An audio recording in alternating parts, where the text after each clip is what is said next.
What is an appraisal and how does it relate to the real estate transaction? So if a buyer is obtaining financing, they're getting a loan from the bank is going to send out a third-party appraiser to determine what that person believes the value of the property is.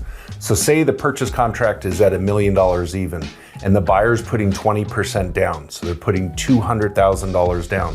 The bank will be lending on the other 80%.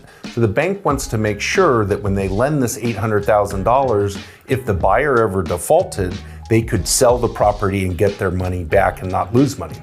So sometimes in a cash transaction, a buyer will not do an appraiser. They have the right to, but normally they wouldn't because there's no bank involved.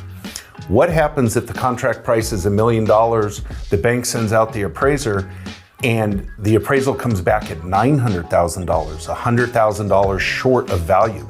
Well, there's several things that could happen there. The seller could adjust his price down. The seller could request a second appraisal.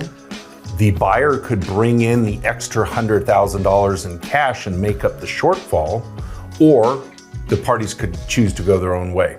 Appraisals can also be used when someone passes away to establish a value at time of death, or an estate appraisal. So in a rapidly appreciating market, it is common that appraisals won't hit that target price. And so the appraisal contingency and the appraisal itself is a very important piece in the real estate transaction. If you have more specific questions about appraisals, please call me anytime, Jim McInerney.